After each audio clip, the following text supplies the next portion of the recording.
Once you do that, you have to go through the entire city council, and then the entire city council votes on us like a package almost. I was a very different case. I was voted in individually. My name was held in the city council's committee on police and fires for concerns about my day job. I work full-time for an alderman on the north side in the 48th ward. And so my job there was like very constituent service oriented and public safety oriented, and the city council had concerns that like I have so much access to which is like a complete joke. I do not have access like that. My job is very office, like I help constituents who call our ward office. You have a rat issue, like I'm your guy. So I don't think there's any conflict of interest. Like I don't have any sort of personal vendettas or interests to pursue with the Chicago Police Department, nor am I interested in that. So I had a very different experience than my other commissioners, and I've had a different experience than my other commissioners. So I think I covered everything. Happy to talk about myself, but I honestly, I'll just leave it to you all to ask me any questions, and the district councilors can ask me any questions they want. Well, first and foremost, I want to thank you for making time in your schedule to come out here. I know that we're just getting into the nomination process, and I have full faith in our 22 nominators citywide that are going to do a great job at getting, yet again, wonderful candidates. And once again, thank you, and congratulations on your appointment to vice Thank president. you. I know that was kind of a rough one to go through, and I'm glad to see you come out the other side looking wonderful at it.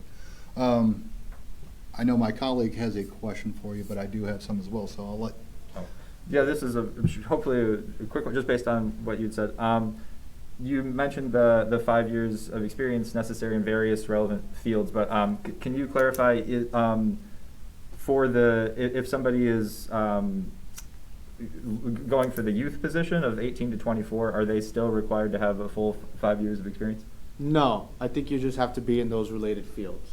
Okay. So I'm 25 years old. You know, age beats me and years of experience. As much as I'd like to say I have so many years in experience, you know, realistically I have a couple of years of experience. But yeah, if you're youth, I think as long as you're in that field and you're working, and I think you're good. And lastly, I believe you were sort of posing a question.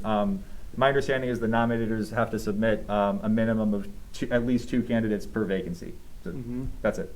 Okay, all right. Thank you for that. Yeah. I actually I haven't touched this subject since I have avoided because of my traumatic experience.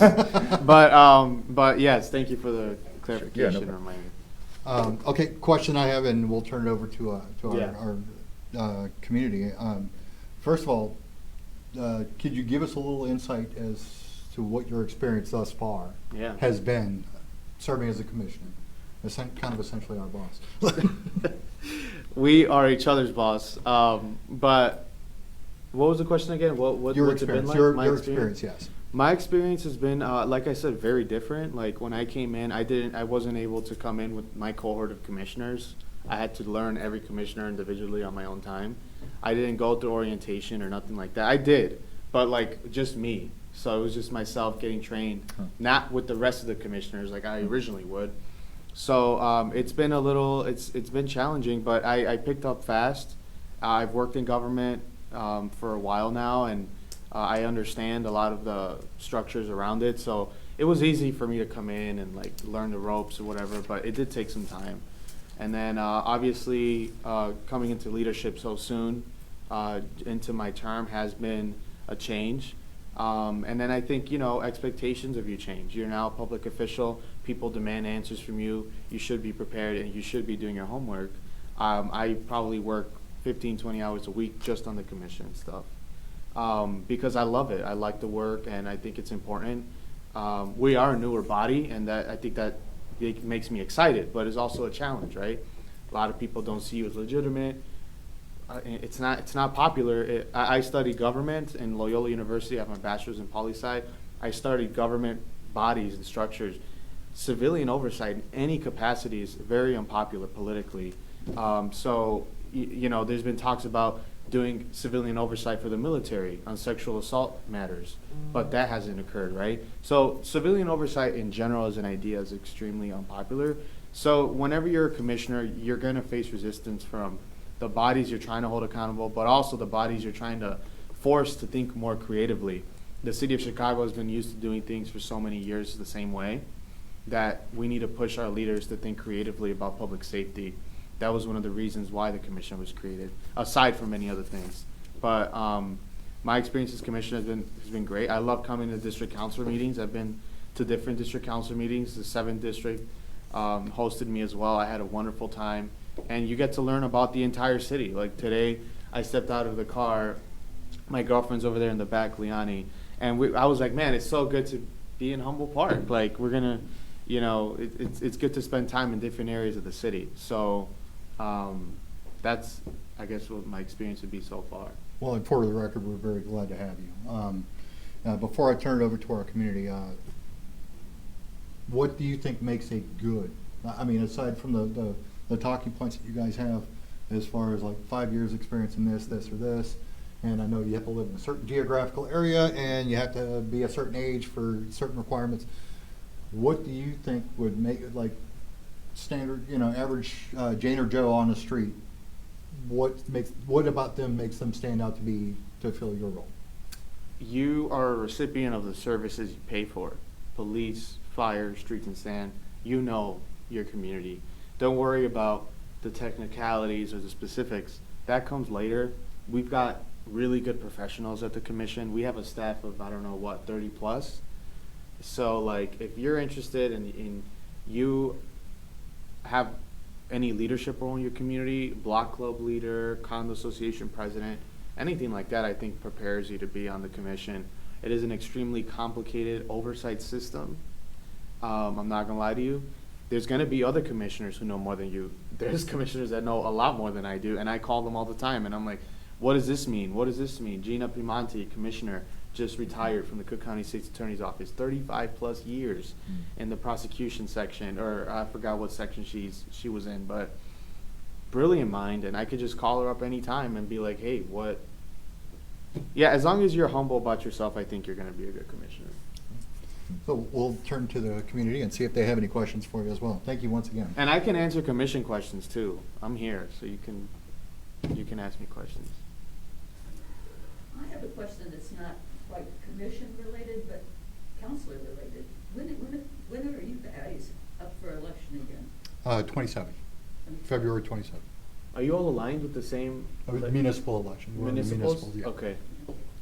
It'll be March 27th? I think it was February 27th. When do you have to start collecting signatures? I haven't even thought about it quite yet, to be honest with you. So. But again, they have to do that as well. Yeah, they're completely, electeds. We're elected, whereas the commission is actually appointed by the representative from each council. And I think it's actually a pretty interesting and neat process, and I think it's a very effective way to do it. Because it's not just like, hey, 22 people like me, I guess I get this job. It's no. You're on a list of finalists that go to the city council and approved by the mayor. So it's not just a breeze straight through. It's a very long process. I waited 6 months additional than my other commissioners, so.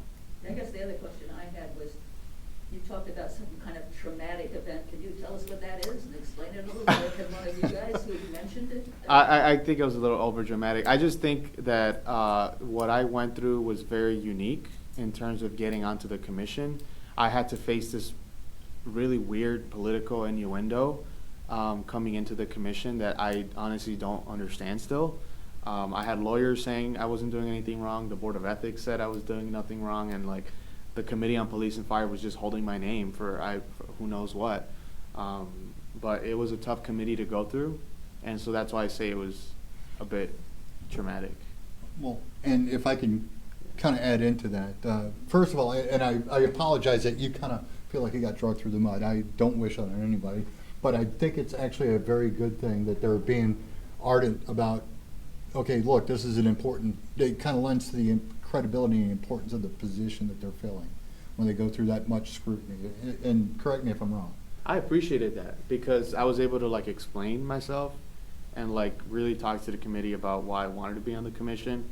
And I was being asked if I even wanted to continue being considered because it's been so long. And I was like, yeah, I want the position. So, I mean, this isn't like anything glamorous. It's not like I'm doing this for money or anything, which you do get paid a stipend, but it's to mostly cover your expenses as a commissioner. I got to travel all over the city multiple times a week, sometimes multiple times a month. So you do get paid a stipend of $12,000 a year, and that's for you to use as a commissioner. Or I'll buy I'll buy a constituent coffee or something. Like, Do you think it was because you were young that they did this? I don't know. I don't know. Maybe. First thing, I mean, Maybe. Because if there's a bias against young people. I think it had to do with my job and who I was working for, and her politics. That's my opinion. Well, and I think it's important to remember that the ordinance says that the commission must have 2 youth counselors, so I wouldn't really discount it, is because, Well, that's why I was wondering. no, because like you said, there's a counterpart that's also a youth commissioner as well. I think it's more along the lines of like, hey, we want to make certain we do this right, and we want to make certain that there's no sense of impropriety by appointing someone that works for one of our colleagues, because it's city council that we're talking Yeah. about. So I think that we don't want any appearance of favoritism or lack thereof.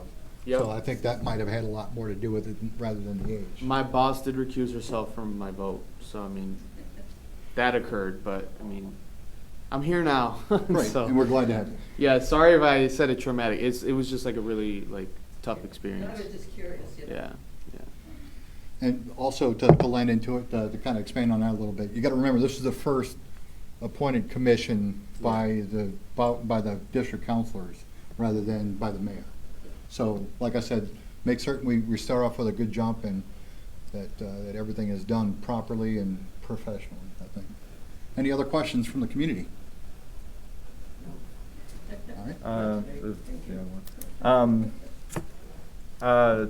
Yeah, or I have one question for you. Thank you for coming. And I believe also our Councilor Vargas, who's not here, wanted to give you the opportunity to speak on this. But I'll also ask it for myself. You mentioned Commissioner Piemonte, and at the July 31st meeting of the Community Commission for Public Safety and Accountability, she had called a vote for the commission to make its position clear on the practice of pretextual traffic stops. Mm-hmm. And that was not the Piemonte's resolution calling to end the practice of pretextual traffic stops was not adopted by the commission, and you were one of the votes against that resolution. Would you care to say anything about your reasons for that? Yeah, so I voted for a position to negotiate, not a position to change anything, to change a policy in our traffic stops process that'll restrict certain types of stops to be conducted by a Chicago police officer. There's something called a pretextual traffic stop where police officers stop you for like a broken tail light or something, but then it ends up being a completely different stop. So there isn't really a ban on pretextual traffic stops. This policy that we are making our position on makes clear that the commission didn't want to get so specific on a policy that we haven't even tried yet. Like, we don't know, like, there was a very specific set of language in the exception piece. So basically it says CPD can't conduct these 6 stops for any reason unless you have reasonable articulable suspicion or probable cause of a serious crime or public safety issue that's going to be ongoing. The language that was proposed by Commissioner Piemonte, Commissioner Minor, and other commissioners was that we should completely end the practice of more types of traffic stops, but including pretext. And I think the position that we voted on does address the pretext, because if and when this policy, I don't know if it'll get adopted or not, it's not up to us. Why? Because the independent monitor has the authority over consent decree matters, and traffic stops are under the consent decree. So the commission has very limited scope in terms of oversight and sort of policy making to actually change any policy around traffic stops. However, the independent monitor has agreed to let the commission be part of those conversations. And the position that the commission took was that we voted on restrictions for traffic stops, but no ban on any particular stop. Because also, I've done 3 police ride-alongs, and they've been pretty eye-opening to me. And I do think that it's not always about changing the letter of the rules. It's about how we're training people, how we're holding supervisors accountable, depending on the traffic stops occurring. So there might be a ban on pretextual traffic stops. That's up to the independent monitor. But the way the commission voted was that we believe that there is an issue with traffic stops, and we voted on restrictions on certain type of traffic stops. Can't remember all of them off the top of my head, but 2 of them that I can remember is like a broken tail light, as long as your other lights are functioning, and like a hanging license plate, as long as it's not like about to fall or whatever. So there's like very like niche exceptions, right? Because obviously some of these things can become a pedestrian safety hazard. So those are all things that we considered when we went through the traffic stops policy. Thank you for your answer, appreciate it. All right, that's all I think I've got, All unless right. there's anything else that I'm overlooking here. Great. I want to no. thank you again for taking the time out and come visiting us. We'd love having you. Welcome anytime. Would love to come back. You're always welcome here. We Feel free never to shut the invite. door. Well, Matt might shut the door, but Just for volume. yeah, just to maintain the volume. But we keep the doors open for everybody that wants to be a part of the conversation, and Well, I we do a thank you appreciate for helping us with that. That Yeah, Thanks, and, thanks to all the district councilors. I appreciate it. thank you so much. You know, and definitely appreciate you coming and having you for posterity on the video. You know, so everybody can see you. If you do come back, I'm sure that we will have more people at a different time of year as well. But definitely appreciate you coming this time. And thank you so much. I'll come back anytime. I appreciate it. All right. Thank you. all right. I won't be able to stay for the meeting. But No, I understand you have another Okay. engagement, so we do Sorry about appreciate that. a little bit of time that you and your better half over there has provided for us. I hope you all have a good New Year. I'll see you at the At the commission meetings. Right. As a matter of fact, I want to make certain that we mention that without, because we'd be remiss to not mention it.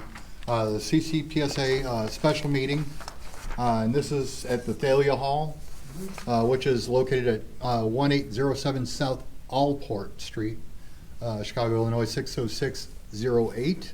That's January 8th at 6:30 p.m. So that's 5 days away from now. Yep. But if you plan to give a comment, they say to sign up before 6 p.m. to arrive and tell them you wish to give a comment early. And the special meeting, by the way, I'd be remiss if we didn't put the focus where it needs to be, is the interactions between CPD and ICE and how people are, and this is in response to the petition that was submitted in. So every time they submit a petition where district councilors and community members, 2,000 signatures total, they're required by the ordinance Within 21 days. within 21 days to provide a special meeting to have a discussion about it. So Great. I'll look see forward all to seeing you there.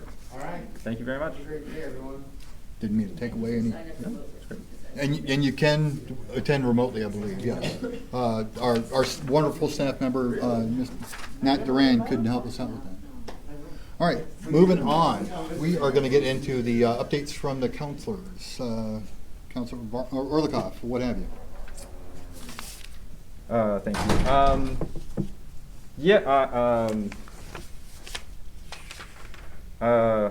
Yeah, sorry, I guess I just want to say one thing. I woke up today, and I'm very disturbed with the news that we've invaded Venezuela, a sovereign nation with democratic elections, by many measures, a stronger democracy than the United States. It's obvious that Venezuela and Venezuelans have been suffering for a long time, and that is the goal, that remains the explicit goal of our policies directed towards Venezuela. The stated reason for our sanctions, our military blockades, our attacks, but mostly for the theft of their oil and their wealth, is to cause harm and suffering to the Venezuelan people to change their opinion. The reason to attack the country in various ways is because the people of Venezuela do not want to be a puppet of U.S. oil interests. So we have been trying to change their mind through violence. But to this day, you know, Maduro remained the duly elected democratic leader of Venezuela. Trump's actions are disturbing, but they fit a pattern of fascist dictators, including Netanyahu and Hitler. Albert Einstein wrote in the New York Times in a letter in 1948 signed by many leading Jewish intellectuals the two primary characteristics of Nazism, and those being ethno-nationalism as well as waging wars of aggression for land and resources. He was identifying the current state of Israel as being Nazi in their practice at that time, and it certainly applies today to Netanyahu, who is also under indictment for multiple counts of corruption, and he has done 8 invasions and bombings, always to distract from his pending court cases and then delay them through national security measures. Trump, has done the same thing. He has been, proven guilty in the court of public evidence of raping and murdering children, along with many accomplices in the Epstein files. And Trump explicitly, after a week-long visit from Netanyahu came here, Trump explicitly then went to, wage an illegal war against the U.S. Constitution, defying the separation of powers with no approval from Congress, and attacked a sovereign nation on a domestic warrant. And he's doing that to distract from his personal crimes in the exact same way that Netanyahu and Hitler did. Hitler, before becoming dictator, was a criminal, serving 5 years in prison for his terrorist actions in his own country. And so that's about it. It's pretty bad, and they were open about their desire simply to steal the oil in the country. So there's no humanitarian aim. It's purely pirating and terrorism. That's it. Okay, thank you for your updates. Just to be more in line with part of my updates as well, and I'll get to that in just a second. Sorry, And there's a protest downtown at 5 p.m. that everyone should go to, like Dearborn or whatever. At 5 p.m., Hands Off Venezuela. Hope to see you there. Probably at Federal Plaza, I assume. You done?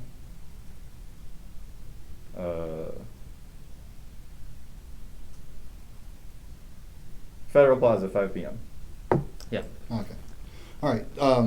So what I was alluding to is, and I'll cover this in my updates in just a moment, to be more in line with Robert's rules and the CCPSA standard, we're going to try to hamper down on the long-winded updates. So we're going to max it out at 5 minutes per counselor for update sections in the future. So just so we have a heads up on that. So my updates are, and they're a little bit more local. I reviewed the CCPSA standard on best practices regarding in chairing these meetings, and these will adjust those standards accordingly. And that's kind of what I was just addressed to, as well as moving over into the new format of the agenda. So I wanted to make certain that it was openly discussed and that there was no confusion going forward. Discuss the procedures with the Assistant Director of the Community Commission for Public Safety and Accountability on reporting.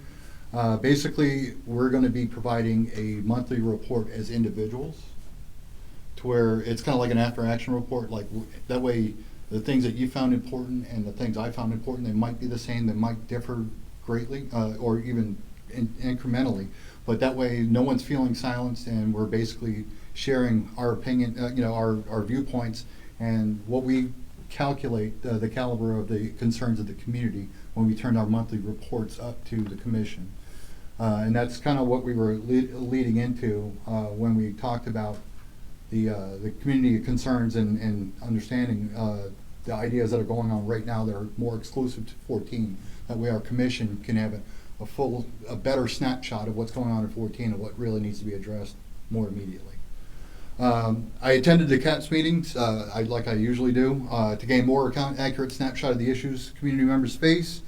And the one thing I would change if I could is that those people would attend our meetings as well. I think we've got very passionate people out there that really would be able to share a lot to the conversation in here. And as I mentioned, Deputy Chief Betancourt from Area 5, he just passed away this morning. And our heart goes out to him, not collectively, but my heart goes out to him. Hopefully, and I'm certain that everyone with a beating heart and warm blood in there feels the same way. With that, that concludes my updates. All right. And, I have a couple of discussions. all right, go ahead. Oh, All right, do we police know- accountability? Yeah, okay, great. Yes, I mean, things have already been mentioned, including, yeah, so to start, one of our public comments mentioned a report released by the OIG. We have a couple copies of it. Well, the full report is over 60 pages, so it's not practical to summarize. The executive summary is extremely short, it was about 2 sentences. But there's a QR code on the pages we have printed out to access the report. And anyway, I mean, the headline is Chicago is failing to keep proper track of most police discipline except firings, watchdog fines. That's reported from the Sun-Times. So yeah, the OIG was audited essentially the disciplinary records that CPD is keeping and found that they were not consistent. So different types of discipline were not always maintained accurately in the same way. So, you know, different queries might return different results or just be missing results, so they were incomplete.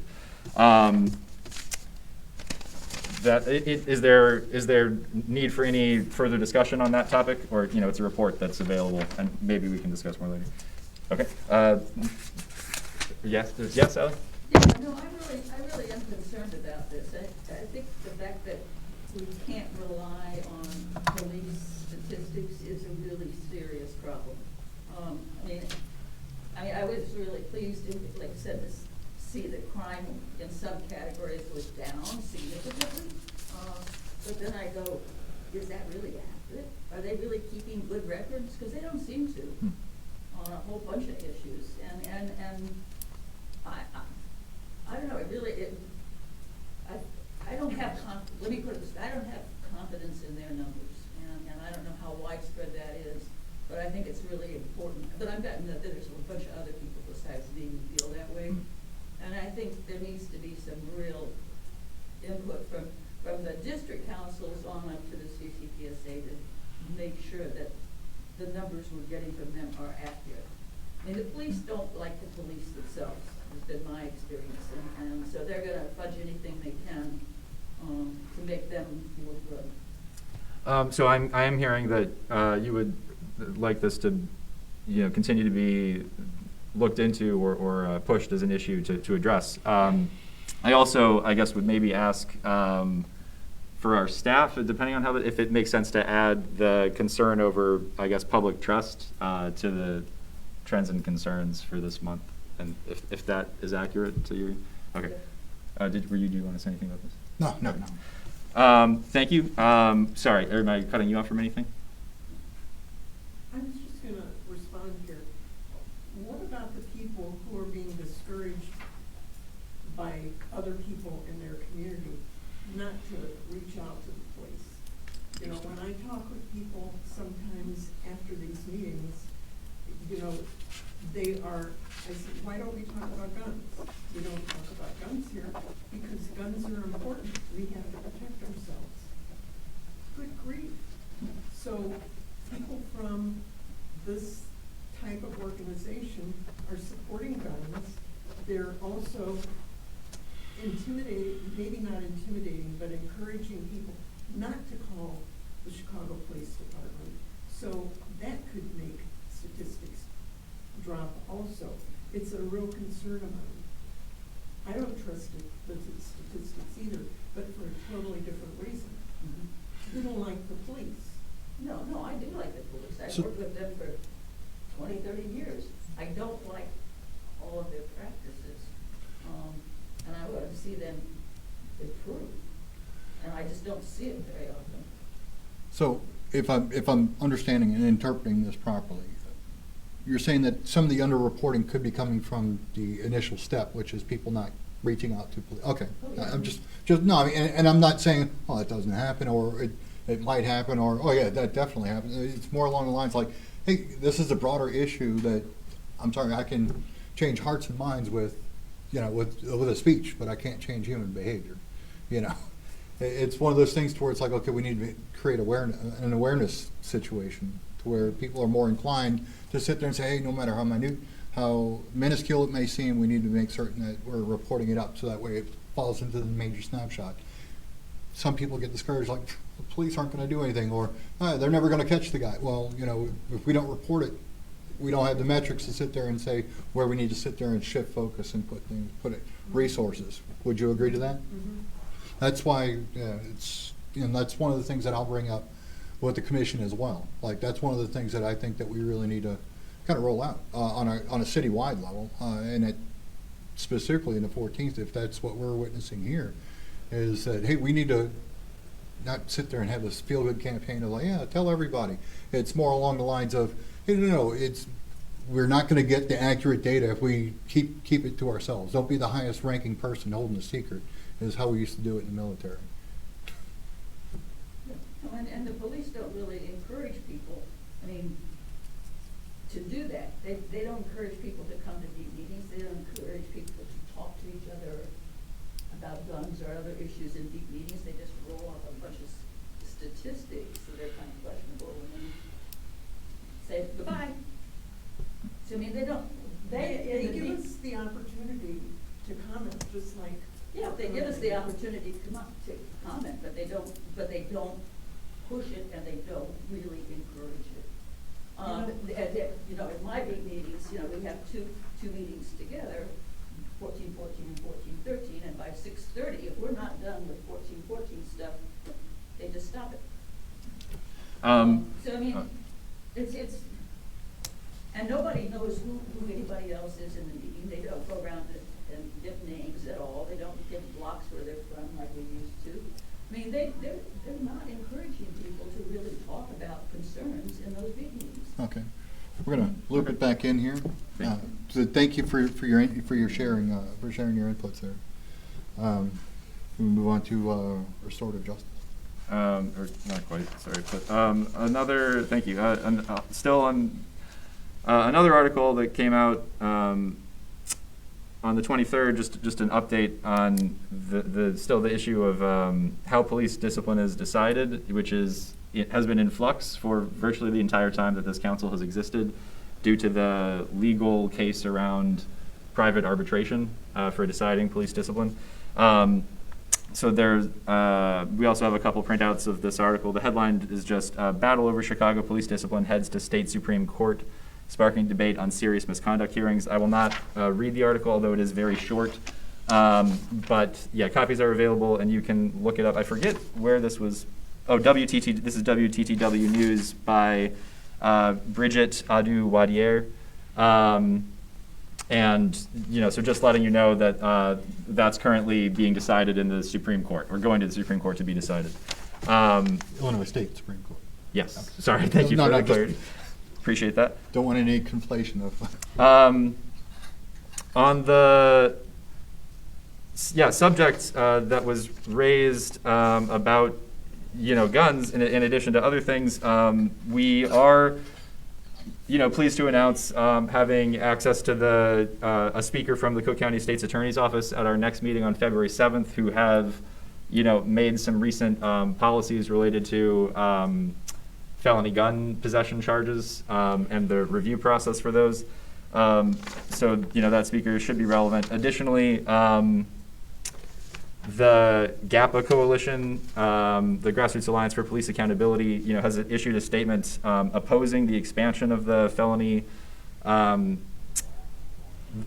bypass review program. It initially started in 2 majority black neighborhoods in Chicago, but it is now expanded to all of Cook County, so it includes the 14th Council. We talked about it here before it was the official policy for us, and now it is official policy as well for the 14th District. And another last article to mention here is from CBS News by Dorothy Tucker and Sama Assad on December 15th. And it's titled "Chicago Police Arresting Black Legal Gun Owners for Personal Gain," source says. And again, I will not read all of this, but what I want to add to the discussion is that the OIG previously reported that police do not log a response to over half of the 911 calls that they receive. So, if we're talking about trying to give them more tips, especially for things that they might consider to be a lower priority, the fact is that oftentimes asking someone to call them and then there not being a result of that call can make that person feel, even less trust, I guess, in the police department's ability to maintain their safety. And the perverse what I identify as the problem is that police are doing traffic stops to search for guns, and oftentimes they're running license plates and targeting people who have who have a firearm card. They can look at who has been on a firearm registry from a license plate. They target those people to meet pseudo quotas from their commanders, because that's the incentive structure, and they're ignoring 911 calls. So that's the reason that people are not calling 911 for other things. I'm done with that, but yeah, response. All I can say is when I listen to something like Broadcastify, where you hear the call go out to the officers are so overwhelmed with work that they can't get to things. Sometimes it's 3 hours, and they say, what do we do? And they call whatever the code is and just eliminate it. Because after 3 hours, what good is it, right?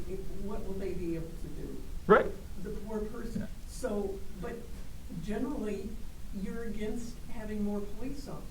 So Yeah, I think we don't need to have so many police officers at every parade and public event, and we also don't need to have police officers pulling over people as a matter of a fishing expedition. They could respond to the instances that occur if they were actually using their resources in that way, but that's not the priority. That are doing traffic stops, to be honest with you. Very few. I don't think that they announce that over the calls when they have like a pending call for service, because those are officer initiated. That's what they do, and they fill out a blue card. But that's what they spend most of their time policing public events, doing crowd control, or doing traffic stops. And that's what the numbers that we have, show in other reporting. We're not going to do a back and forth. I do appreciate the passion and dedication that everybody's putting into this, but If you're talking about a police scanner, you're only talking about the calls for service. So they are doing things other than calls for service. That's the issue. Well, and that comes across the scanner too. okay, hold on a second. I just got finished saying we're not going to have a back and forth on this, and then Yeah. you cut me off while I'm saying that to have another back and forth. I do appreciate the Because I passion. wasn't No. I'm trying to chair a meeting and maintain decorum. I don't need the interruptions, and I appreciate This you- is the discussion I- portion. I think the discussion has been useful. Okay, and I just said, while I was in the middle of saying we're not going to have a back and forth, you interrupted me and cut me off. Right. That is not in line with the quorum.